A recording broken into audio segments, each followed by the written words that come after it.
नमस्कार दोस्तों, आज आपका फिर से हमारे YouTube चैनल भगवान गुरु पर बहुत बहुत स्वागत है। बच्चों, आज मैं आपको बताने वाला हूं शेखावाटी क्षेत्र के ऐसे लोक नृत्य जो प्रत्येक परीक्षा में पूछे जाते हैं और गलत हो जाते हैं, और ऐसे शानदार नृत्यों की मैं आप लोगों के लिए लेकर के आया हूं एक बहुत ही बढ़िया, शानदार, जबरदस्त, जानदार ट्रिक, जिसके माध्यम से आप कभी भी नहीं भूलोगे शेखावाटी क्षेत्र के लोक नृत्य। जरा आप लोग ध्यान रखेंगे, दो प्रकार के सीधे प्रश्न लोक नृत्यों में से पूछ ले जाते हैं कि निम्नलिखित में से शेखावाटी क्षेत्र के लोक नृत्य हैं या निम्न में से शेखावाटी क्षेत्र के लोक नृत्य नहीं हैं। इसका उत्तर देने के लिए बच्चों आप लोग ध्यान रखेंगे मेरी एक कहानी को। एक बार एक गीदड़ था और एक घोड़ा था। गीदड़ और घोड़े दोनों में आपस में लड़ाई हो जाती है। आज आप लोगों को पता होगा घोड़े पीछे और गधे आगे हैं। इसका मतलब गीदड़ जीतेगा और घोड़ा हारेगा। और गीदड़ ने घोड़े को ऐसा मारा, चंग पर मारा और उसको लहू लहू कर दिया। इस बात को आप ध्यान रख लेंगे तो पूरे के पूरे शेखावाटी क्षेत्र के नृत्य आपको एक मिनट में याद हो जाएंगे। गीदड़ ने घोड़े को चंग पर लहू लहू कर दिया। जरा हम देख लेते हैं अब एक एक नृत्य को। पहला नृत्य है बच्चों गीदड़ नृत्य। आप स्क्रीनशॉट लेने में बिल्कुल जल्दी करेंगे। गीदड़ नृत्य आप ध्यान रखेंगे, गीदड़ नृत्य शेखावाटी क्षेत्र का मुख्य नृत्य है। इसे स्वांग नृत्य भी कहा जाता है, ये भी आप लोग ध्यान रखेंगे। इसे होली के दिनों में जब हम होली रोपते हैं, प्रहलाद को रोपते हैं, तो होली रोपनी से ही ये जो शेखावाटी क्षेत्र के जो लोग हैं, मुख्यतः आप लोग ध्यान रखेंगे लक्ष्मणगढ़, रामगढ़, ये दोनों पढ़ते हैं सीकर में। और ये के बच्चों सुजानगढ़, और सुजानगढ़ आपको मिलेगा बच्चों चूरू में। तो गीदड़ नृत्य इसे स्वांग नृत्य भी कहते हैं। होली को रोपते हैं उसी दिन से इस नृत्य को यहाँ के लक्ष्मणगढ़ के, रामगढ़ के, सीकर के, सुजानगढ़ के और चूरू के लोग गांव के बीच एक चौपाल पर, एक ऊंचे उस पर खड़े होकर के इस नृत्य को किया करते हैं। ये बात आप ध्यान रखेंगे। स्वांग नृत्य की अगर हम और बातचीत करेंगे तो इसमें क्या करेंगे, कुछ पुरुष महिलाओं का वेश धारण करेंगे, क्योंकि इसमें महिलाएं भाग नहीं लेती हैं। ये पुरुष प्रधान नृत्य हैं, केवल पुरुष ही इसमें नृत्य किया करते हैं, विशुद्ध पुरुष प्रधान नृत्य हैं।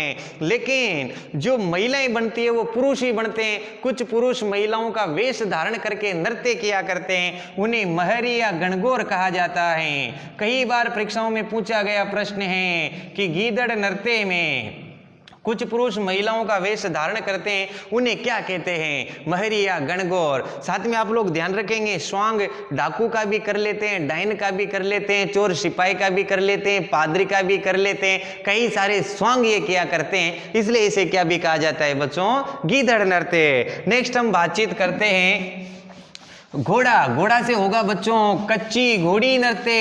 ये बहुत बढ़िया नृत्य है, आप लोग ध्यान रखेंगे। कच्ची घोड़ी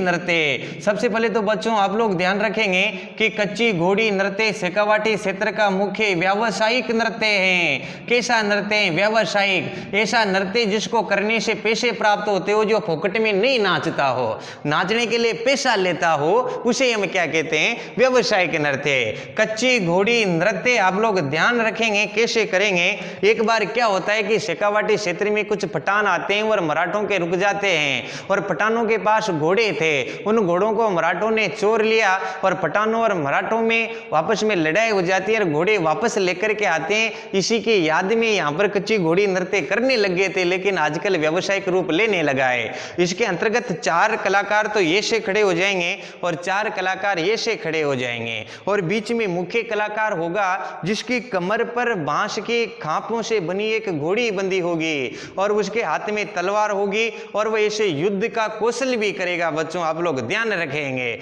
तो वो बांस के खांपों की घोड़ी बांधने से कच्ची घोड़ी नृत्य कहा जाता है। इधर के कलाकार यूं निकलेंगे, इधर के कलाकार यूं निकलेंगे, और ये इस प्रकार निकलेंगे तो ऐसा लगता है कि जैसे मानो कमल का फूल बार बार खिल रहा हो और बार बार बंद हो रहा हो, यूं नहीं ये से। तो कमल का फूल बार बार खुलना, बार बार बंद होना, इस कला को हम कहते हैं पैटर्न बनाना। और काफी बार परीक्षाओं में प्रश्न पूछा गया है कि राजस्थान का कौन सा नृत्य पैटर्न बनाने की कला के लिए जाना जाता है। बहुत बढ़िया है, कच्ची घोड़ी नृत्य पैटर्न बनाने की कला के लिए जाना जाता है। साथ में आप लोग ध्यान रखेंगे, छंवर लाल गहलोत, चंवरलाल गहलोत और गोविंद पारेख इसके प्रसिद्ध नृत्यकार हुए हैं। ये परीक्षाओं में पूछा जा सकता है कि चंवरलाल गहलोत का संबंध कौन से नृत्य से है, गोविंद पारेख का संबंध कौन से नृत्य से है, तो कच्ची घोड़ी नृत्य से।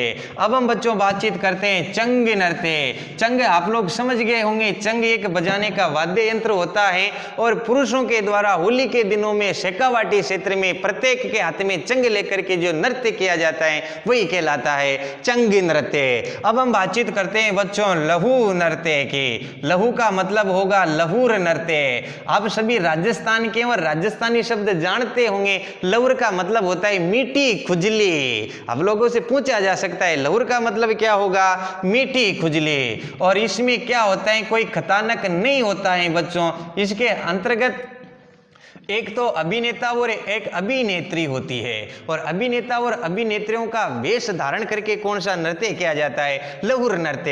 एक मिनट वापस देख लेंगे। गीधड़ नृत्य, कच्ची घोड़ी नृत्य, चंग नृत्य और लहू लहू से लहूर नृत्य। मैं एक और बता देता हूं आपको, ढप नृत्य ये किया जाता है बच्चों झुंझुनू में। कहाँ किया जाता है, झुंझुनू में किया जाता है। और कब किया जाता है ये आप लोग ध्यान रखेंगे, बसंत पंचमी के दिन झुंझुनू में कौन सा नृत्य किया जाता है, ढप नृत्य। बच्चों एक और नृत्य है जिसका नाम है कबूतरी नृत्य। और कबूतरी नृत्य कहाँ पर किया जाता है ये भी आप लोगों को ध्यान रखना है। तो कबूतरी नृत्य चूरू में किया जाता है और इस कबूतरी नृत्य को केवल व्यावसायिक महिलाएं करती है। वो महिलाएं जो डांस करके जाती है, जिनका धंधा है डांस करना है, वही करती है। निश्चित ही आप लोगों के हमारी चैनल, हमारी कक्षा, हमारी ट्रिक समझ में आई होगी। आप लोग इसे लाइक, सब्सक्राइब और शेयर जरूर करें।